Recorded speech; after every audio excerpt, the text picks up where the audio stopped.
Hello, I'm Daniel Zeichner, Member of Parliament for Cambridge, and welcome to my special online assembly for children and young people across Cambridge. Now, in easier times before we had the virus, I used to try and make sure that every Friday I was in one of our local schools, answering questions and listening to what young people had to say. Now, it's been so hard since then for everybody, and I'd just like to start by thanking all the teachers, the school staff, the parents, but most of all you children, for sticking with it, for doing the right things and staying safe, staying indoors, washing your hands, because by doing those things we are beating the virus, and it's the only way in which we're all going to stay safe. So thank you. But in the meantime, what we can do is events like this. So I'm delighted to have had so many questions, good questions, coming in from young people and children right across Cambridge. And I'm going to turn to my first question, which is from Aida, who's aged 8. Aida asks, can we play in the parks again? Well, that's such a good question. We so much want to get outside, don't we? Especially in this lovely weather. It's really hard. We mustn't go out again back to the way we were before until it's safe to do so. So I'm afraid I can't answer your question, Aida. We're going to have to rely on the scientists who are looking at the data, looking at what's happening, so they can tell us when it's safe to go back to the way we used to be. But let's hope it's as soon as we can possibly make it. Now I've got a question from Shreya, who's also aged 8, asking how we're going to control COVID-19 in Cambridge. And in some ways it's the same answer, because we've got to do what people are doing across the country and across most of the world, which is being careful, following the rules, always washing our hands and staying 2 meters apart from people, and only going out when absolutely necessary. It's hard, it's really hard, but there's no point in us going too soon, because if we go too soon we could see the virus rising again and the numbers of people dying rising again, and we must do everything we can to stop that. So thank you again for all of you for doing the right things in the meantime. It is hard. Now I've got a completely different question from Mark. Mark asks about vets. He says vets are too expensive, £50 for a checkup. Please lower the price and make it better. Well, I'm very lucky at the moment because I've got what's called a shadow minister job. That's if the Labour Party became the next government, I would be one of the ministers, and vets would be one of my responsibilities. So I'm really interested, and vets are so important, aren't they? We all love our animals, and we need to make sure they're kept safe and well. And people do need to be properly paid. And it's a very tough job and you need lots of training. So I understand why it can be quite expensive. But I also understand that for a lot of people, that makes it very difficult because we can't all afford it. So what I can say to you is that if and when I become the minister, I'm very happy to have a look at how we can make it more affordable for people to look after their animals properly. Now, next question is from Jung Qing Lu, 9 years old, and this is a really good question. How do you stop climate change which is affecting the Earth? Because it's important to remember that although we've got a big crisis on at the moment, really difficult, there was a big crisis on before as well, with the planet warming up, getting too warm. So we've got to learn the lessons from this crisis, because there have been some good lessons that have come from it. With far less car use, far less air travel, what we've seen is the pollution in some parts of the world completely transformed, much better air quality. Now, it's going to need a big change in all our behaviour to tackle climate change, but it is a real emergency, and I and other politicians and people in government are going to be doing everything we can to make sure that we make the changes necessary. I think getting to net zero by 2050 is too far away. I want to get there much quicker, but it's going to need lots of help from everybody to make that happen. But if we work together, it's amazing what we can do. Now, Alex, at age 8, asks the question, will the coronavirus stop? Well, we hope so, don't we? We really, really hope so. And it goes back to the earlier questions. We must keep doing the right things. And by doing that, I genuinely believe we will beat this. The evidence is showing that the numbers are flattening, the numbers are falling, although every single death, every illness is horrible and tragic for the people who are losing their loved ones and relatives. Now Tom, aged 10, asks a question which is easy for me to answer. What is it like being an MP? Well, the answer is it's wonderful. I love being a Member of Parliament, especially for Cambridge, which is such a wonderful city. In normal times, we spend obviously a lot of our time down in Westminster, in the House of Commons chamber. At the moment, sadly, like everybody else, we're stuck at home, and much of my time is spent staring at the screen as I am at the moment, or talking to people on the telephone. And I'm so keen to get back to the normal way of life, where particularly on Fridays I get a chance to go out and about in Cambridge and see lots of people, including young people in schools. So it's a great job, it's a great privilege. I feel endlessly fortunate to be doing it, and I'm so lucky. But just like everybody else, I want it to be back to normal. Now Ruben, age 6, says, have you ever phoned 999? Well, that's a good question, isn't it? And mostly we don't want to be phoning 999 because that means something really difficult is happening.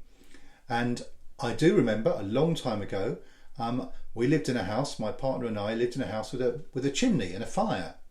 And I'm afraid one day the chimney caught fire. So we did phone 999.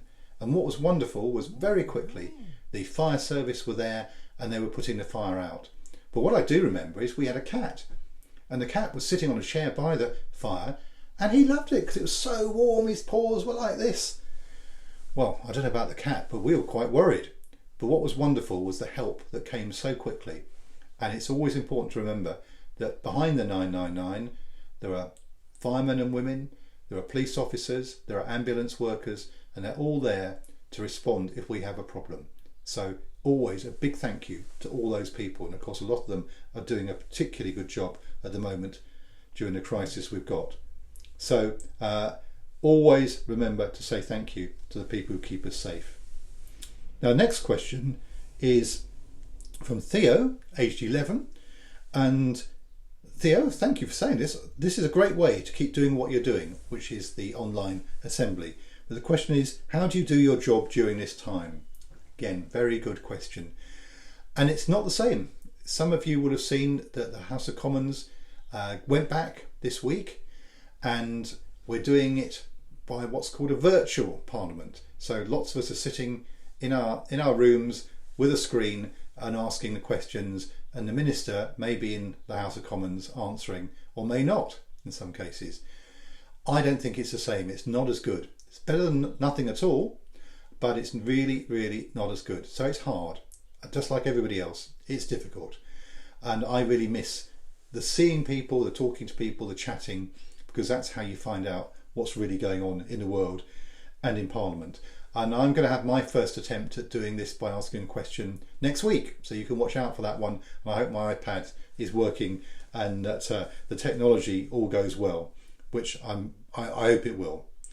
Now the next question is from Pepper, who's at Chesterton Community College and is older, age 15, and she raises a really good question, which is about just how difficult it is structuring the days and making sure that you can carry on your learning in an appropriate way. And I have a lot of sympathy because it's hard, very, very hard to carry on learning in this strange time when you're stuck at home. And she's suggesting maybe some filmed lessons would be helpful. And I think we've got actually some really good materials that schools are using, and I hope that that would be helpful in making sure that all pupils can find a way that works for them to get through this very difficult time, because we certainly don't want people missing out on these very important years as you get your education. Now, Hannah in Year 5 at St Matthew's has got a very different question. Goes back to before this crisis. She says, when I walk to school, the traffic on Mill Road is terrible. I have to wait 5 minutes to get across. Well, yes, I think we all know how busy Mill Road is in normal times. And it's strange, isn't it? Because mostly we want the roads to be quieter, much quieter. And we're seeing that at the moment. I have to say, I'd rather have the cafes and the shops busy and bustling like they were before, but with less traffic. So you're absolutely right, Hannah.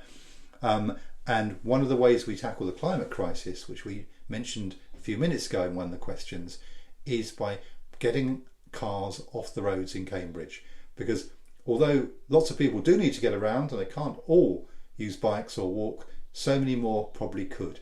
And one of the challenges for me and for other councillors and for politicians in London is to find ways of improving our transport systems in the city, because that's what's contributing to a lot of the pollution, and no one wants to sit in traffic jams. So let's find a way to make Mill Road quieter but still busy. And of course we did see some of that when Mill Road was closed for the bridge works last year, and that was lovely for some people, was not so good for some of the shopkeepers. We need to find ways of getting that balance right. Not easy, but we certainly can't go on as we are, and I hope we can get back to Mill Road being bustling and as lovely as it normally is, but with less traffic. Now my next question from Sarah, age 7, will you pay nurses more? Well, I'd love to pay nurses more. I'd love to pay all our public service workers more. I hope it's one of the questions that people think hard about when this crisis is over, because particularly some of the people who work in the care homes, they're very poorly paid at the moment, and they're doing some of the toughest jobs. So the shop workers, the cleaners, the nurses, all those people, I think, need to be paid better, rewarded better for the hard work that they do. And I hope that's one of the things we'll learn from this, that we need to think again about how we reward people and who gets a decent and proper wage for the job they do. Everyone should be in that position, but at the moment I'm afraid too often people aren't fairly paid, and it's particularly difficult in a city like Cambridge, where it costs so much to rent somewhere to live, or for those who are lucky enough to be able to do so, to buy somewhere to live. Now my final question is a nice question to finish on. Lily, age 9, from Arbury Primary School. Can you make more park and grassland for the children in Cambridge? Well, it goes right back to where we started. Wouldn't it be nice to be able to go out into the park? And Lily, you're right, there's a real problem in some parts of Cambridge around the amount of green space. Some parts are fine. We've got some wonderful commons. We've got Jesus Green, Midsummer Common and so on. But some parts of the city, it's more difficult. And it's particularly difficult when people also want to build more houses for the people who need them. So we need to get a balance that maintains the amount of space people rightly need and expect. In some places we may need more green space. And again, to tackle the environmental climate crisis, we need to make sure we balance our green spaces against any new developments. So I'm always happy to talk to people about that. It's always an issue in Cambridge, but let's make sure we keep our green spaces for everybody. So thank you all this morning for listening to what I've been saying, but most of all, thank you for the questions you've sent in. It's wonderful to hear from people from many of my favourite schools. I'm sitting here thinking I'd much rather be in your assembly, in your classrooms, talking and listening to you, and hopefully we'll be able to do that again soon. But in the meantime, just a final thank you again to the parents, to everyone working in the schools, the teachers, the school staff, and again to you, the children, because by doing the right things, by staying safe, by following the rules, we will go back to being able to live the life we took for granted perhaps a few months ago, and maybe we can learn some lessons from it too and make it a better life for everyone in our city. But thank you for joining my online assembly. I look forward to seeing you again soon, and enjoy it as much as you can of the weekend ahead, and stay safe. Thank you. Bye.